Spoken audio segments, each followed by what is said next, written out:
بسم اللہ الرحمن الرحیم۔ اللہ کے نام سے شروع جو بڑا مہربان نہایت رحم کرنے والا ہے۔ مون وظائف چینل کی جانب سے تمام ناظرین کو السلام علیکم ورحمۃ اللہ وبرکاتہ۔ میں اپنا چینل مون وظائف کی جانب سے آپ کے لیے آج ایک اور بہت ہی پیارا بہت ہی خاص وظیفہ لے کر حاضر ہوئی ہوں۔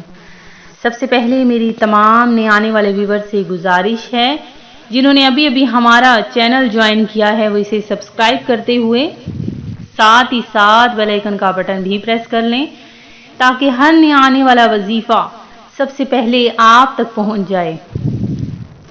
ناظرین، بدھ کا دن بہت ہی برکتوں، رحمتوں اور فضیلتوں والا ہے۔ جو بدھ کے روز دو نمازوں یعنی ظہر اور عصر کے درمیان دعا مانگے تو اس کی ہر دعا قبول ہوتی ہے۔ حضرت جابر رضی اللہ تعالیٰ عنہ مزید فرماتے ہیں کہ جب بھی مجھ پر کوئی مشکل مرحلہ آیا میں نے بدھ کے دن اسی وقت میں یعنی ظہر اور عصر کے درمیان دعا کی، ہر بار میری دعا قبول ہوئی اور مجھے پتہ چل گیا۔ سبحان اللہ۔ تو ناظرین، جو لوگ یہ کہتے ہیں کہ بدھ کا دن اچھا نہیں ہوتا تو ان لوگوں کے لیے یہ حدیث مبارکہ جو میں نے پیش کی ہے کہ بدھ کے دن میں جو بھی دعا مانگی جائے وہ ضرور قبول ہوتی ہے۔ اللہ تبارک و تعالی ہمیں ہر دن میں اپنی عبادت کرنے کی توفیق عطا فرمائے۔ تو ناظرین، بدھ کا دن بہت برکتوں اور فضیلتوں والا دن ہے کہ اس دن میں مانگی گئی ہر دعا قبول ہوتی ہے۔ اللہ تبارک و تعالی سے اگر سچے دل سے دعا مانگی جائے تو انشاءاللہ عز و جل ہر دعا قبول ہو جاتی ہے۔ تو ناظرین، آپ نے آج کے دن میں بہت ہی خاص جو میں عمل آپ کو بتانے جا رہی ہوں، یہ عمل آپ نے کرنا ہے انشاءاللہ عز و جل۔ ایک ہی دن میں آپ کی 80,000 حاجتیں پوری ہو جائیں گی۔ جو مانگتے جائیں گے ملتا جائے گا۔ اللہ تبارک و تعالیٰ کے کلام میں بہت ہی برکتیں ہیں، بہت ہی فضیلتیں ہیں، بہت ہی رحمتیں ہیں۔ آپ نے بس آج کے دن میں ہی عمل کرنا ہے اور انشاءاللہ عز و جل جب آپ یہ عمل کر لیں گے تو آپ دیکھیں گے کہ کس طرح سے آپ کی ہر دعا قبول ہو جائے گی۔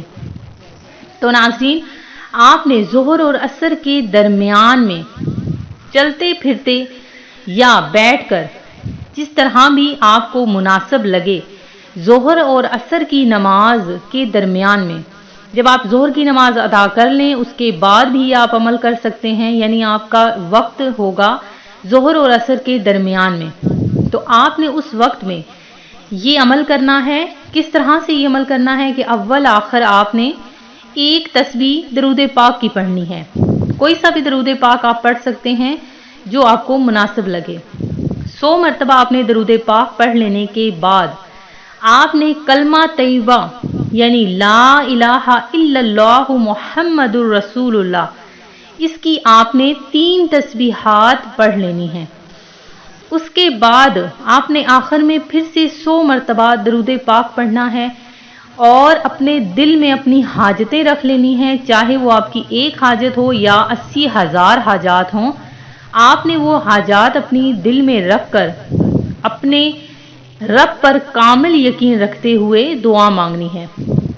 انشاءاللہ عز و جل آج کا دن گزرے گا اور اس کے بعد آپ کی ہر دعا قبول ہو جائے گی۔ اللہ تبارک و تعالی ہر انسان کی ہر دعا کو قبول کرتا ہے۔ اگر کچھ دعائیں آپ کی قبول نہیں ہوتی تو اس کے پیچھے بھی حکمت ہوتی ہے۔ تو اپنے رب پر یقین رکھتے ہوئے زیادہ سے زیادہ دعائیں مانگا کریں، کیونکہ کل بروز قیامت انسان اس بات کے لیے ترسے گا کہ اس کی کون سی دعائیں اس وقت قبول ہو گئیں اور کون سی نہ ہوئیں، اور جو نہ ہوئیں وہ ہم نے زیادہ کیوں نہ مانگی۔ تو اپنے رب کریم کا شکر ادا کریں کہ اس نے ہمیں اپنے پیارے حبیب کا امتی بنایا ہے۔ تو ناظرین، اس کا شکر ادا کیا کریں اس بات پر کہ ہم حضور نبی کریم علیہ الصلاۃ والسلام کی امت میں سے ہیں۔ میں امید کرتی ہوں کہ ہمارا آج کا یہ عمل آپ کو پسند آیا ہوگا۔ اسی طرح سے مزید وظائف حاصل کرنے کے لیے ہمارا چینل مون وظائف کو دیکھتے رہیے، اپنا خیال رکھیے گا، دعاؤں میں یاد رکھیے گا۔ اللہ حافظ۔